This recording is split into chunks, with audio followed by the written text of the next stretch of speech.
Greetings, it's my second day here in Istanbul. I had planned to go to Bursa today on the boat originally, but after being on the boat all day yesterday, which ended up with the boat being in a storm and has been an hour late, I decided I really couldn't be bothered with any more boats, and I was really tired, and I thought, well, if you're on holiday you should perhaps relax now and again. So I'm just having a bit of a quiet day around the city, which is alright because Istanbul is probably my favourite city anywhere in the world. It's an incredible city. There is just so much here, and the problem with it is where do you start? I'm not starting there, which is the Blue Mosque, because I went there last time I came, but I think I might go round and visit Haghia Sophia there, which was once the greatest church in the world, then became a mosque. It's now a museum. I have been before many years ago, and I think it was 2003 I went,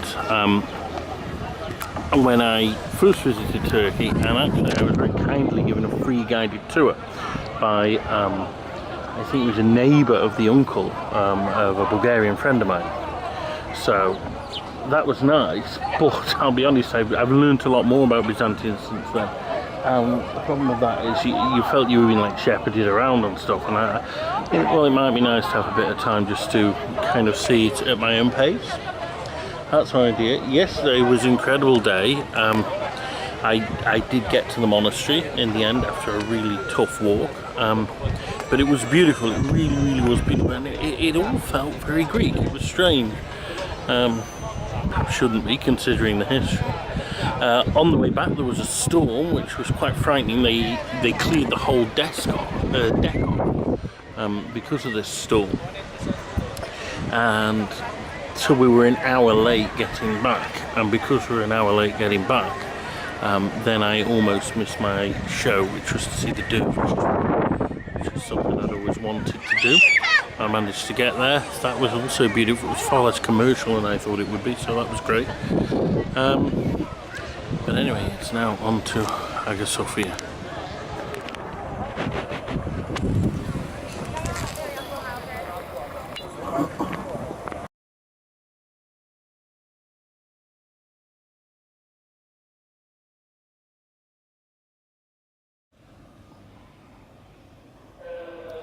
These are the tombs of the sultans. So I'm just kind of wandering around today, seeing what I find. Beautiful building. This is Mehmet III's tomb. Don't know much about him, if I'm honest.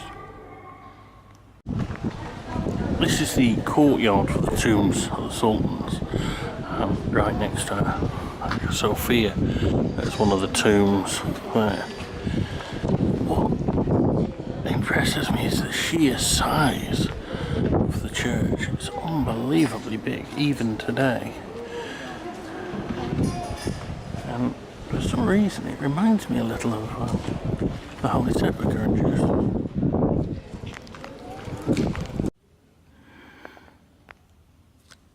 This is the next tomb. I think it's Murad III. I'm not sure about that though. As you can see, it's quite similar, a little larger I think than the last one. I mean, what strikes me about these buildings is they very much seem to be the same building as a mosque, but with tombs inside, which is a little strange, because I know when I've seen the, Christian rulers don't bury their dead in a replica of a church. It's often within a church, but not a replica of. And the ones that I saw in India, which are a little later, but not much later.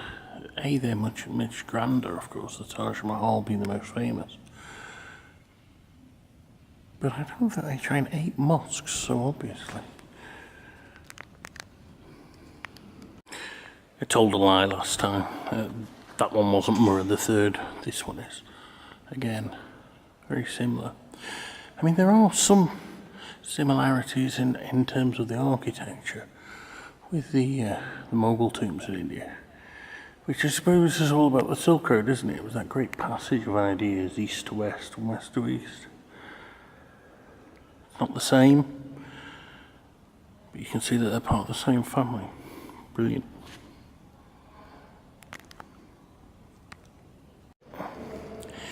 And this simple tomb is perhaps the most interesting of them all, because it wasn't built as a tomb. It actually was built as the baptistry of the church and then later converted into a tomb. And apparently it is older than the church itself. Oh, there's a bit of the church. Astonishing for its simplicity compared with the others. Architecturally I prefer the others, although that might just be the decoration. Anyway, the old baptistry.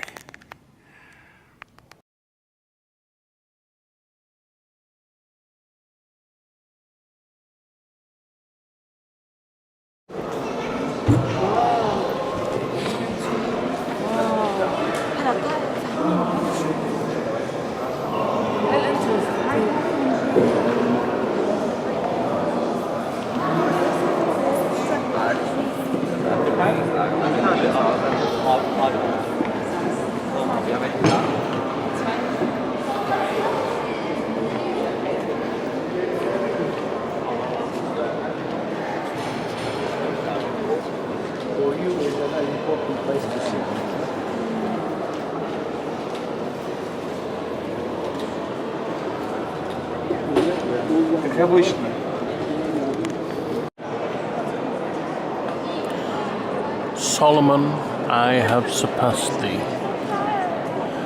Those were the words uttered by Emperor Justinian when he first viewed this church that he commissioned to be built. It was the greatest church in the world. Some might say it still is. I mean, what's amazing, the sheer size of this dome and the sheer ambition to build this. Because the fact is that even now this dome is enormous. It far, far surpasses the dome in the Blue Mosque just down the road, which is almost 1,000 years younger. And I think even today there are a few domes that are equal to it. I'll be honest, Hagia Sophia doesn't look much from the outside, but inside it is remarkable. Now, here's where my bias is going to come in. But obviously it was a church, then it was a mosque, and there's been additions. And I just think that the Islamic ones look rather incongruous. I mean, that there, I assume is for a preacher. Because of course there's the steps up there, but the mihrab niche at the end, you know, is obviously not quite in alignment with the rest of the church, because it has to face Mecca and the church faces east. They're slightly different, but I don't know, it seems like something that was taped on at a later date. But you know what, it was, so. And the roundels aren't bad, but they're much later, they're 19th century. I would have loved to have seen this in its glory during an Orthodox Mass with incense rising. Although, from a spiritual sense, how much I would have got from it, I don't know, because I tend to prefer smaller, more intimate churches. You know, I still find a tiny parish church with straw on the floor and simple stonework more spiritually uplifting than St. Peter's in Rome. Nonetheless, I think I would have liked to have seen it then. And part of me says, oh, wouldn't it be great if we could have a mass in here again? But the problem is, if you did that, then the Muslims would be clamouring to have their services, and suddenly it would turn into a tinderbox. That can only end in one way, so maybe it's better that it is a museum.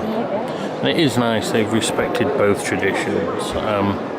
You know, they've recovered as many of the mosaics as they can, but they've left some of the other stuff in place.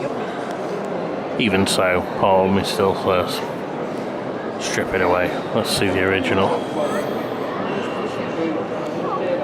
I don't think that's so wrong. I wouldn't want the Blue Moss turning into a church. Anyway, here it is. One of the most remarkable buildings on earth. You know, what were we doing in England at this time? We were building tiny, tiny chapels. You know, 5 meters by 10, if that. It's interesting to see the whole world here as well, you know. Got Koreans and Chinese, seen some Indians earlier, some Russians there. Yeah, they're the Indians. We've got lots of Arabs, Turks themselves. There's me, although, as with everywhere I've been on this trip so far, everybody assumes I'm Russian. I was greeted with a Zdravstvuyte at the door. Not mine particularly. Just suggests we have very few English visitors. It's a shame. Anyway, Haghia Sophia.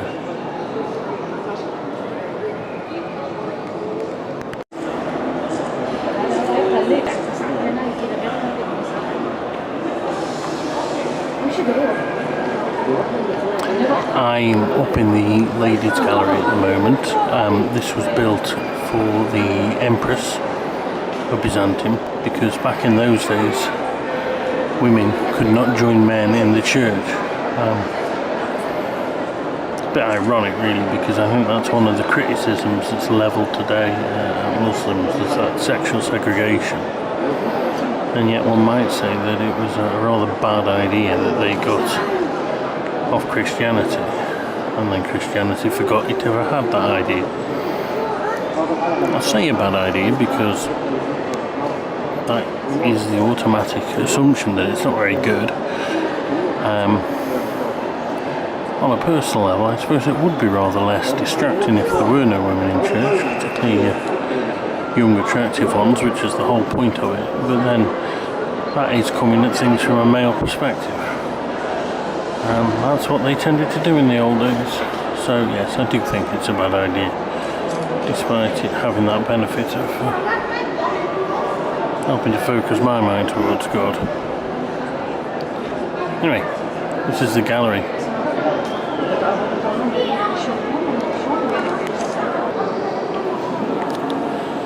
These doors that look wooden, apparently marble.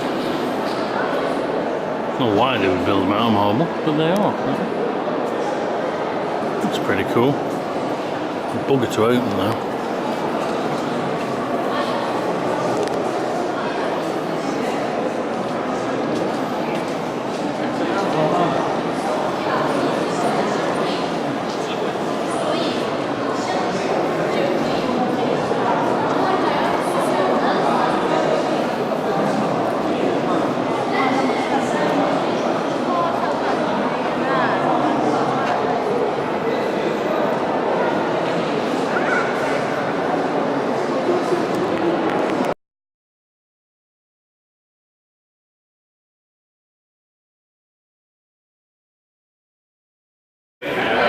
The Grand Bazaar.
I'm in the Chora monastery, or Chora monastery, I'm not quite sure how it's pronounced, which is one of the finest Byzantine buildings in Istanbul.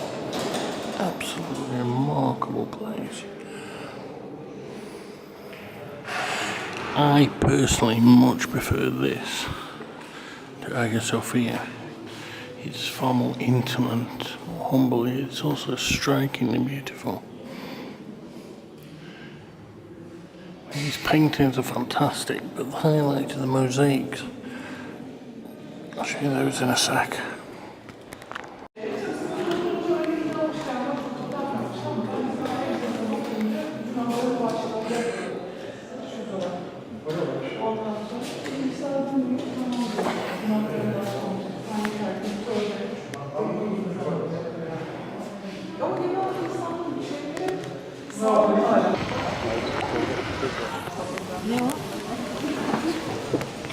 It's near the end of my second day in Istanbul, so I'm going to record a few of my thoughts.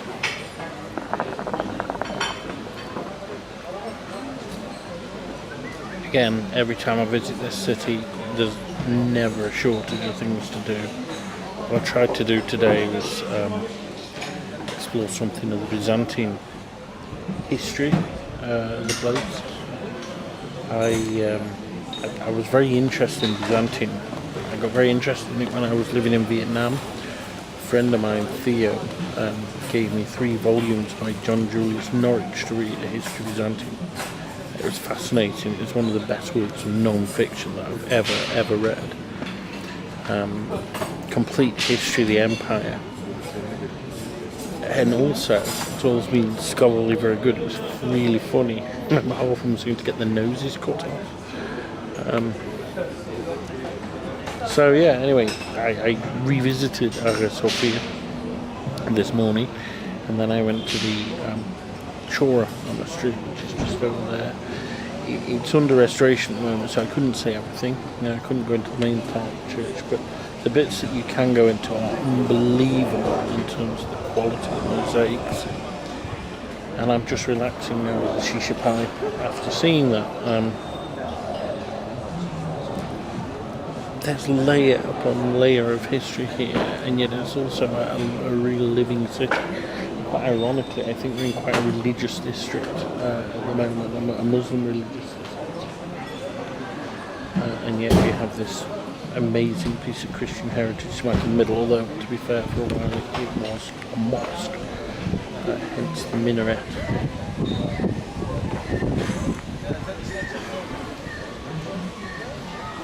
What is so clear is just how similar this place is to the Balkans.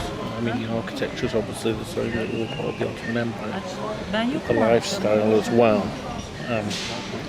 When you take away the trappings of religion and you bury down underneath, you get people who relax in the same way, people who share so much, and of course I suppose the population here descended largely from the same Christians who built this.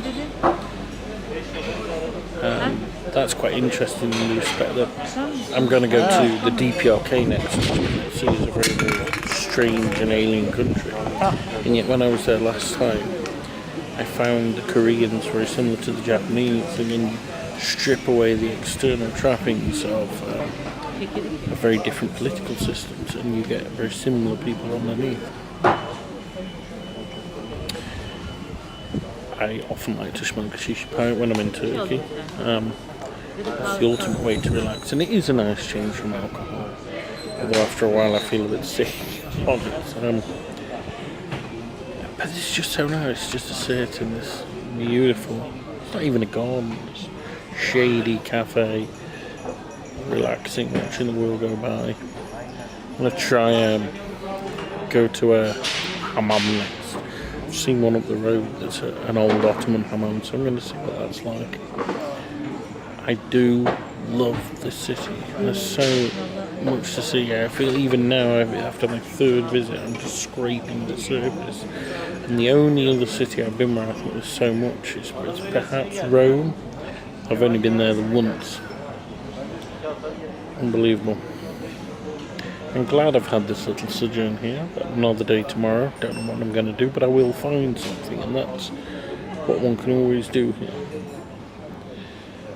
And then it's on further east.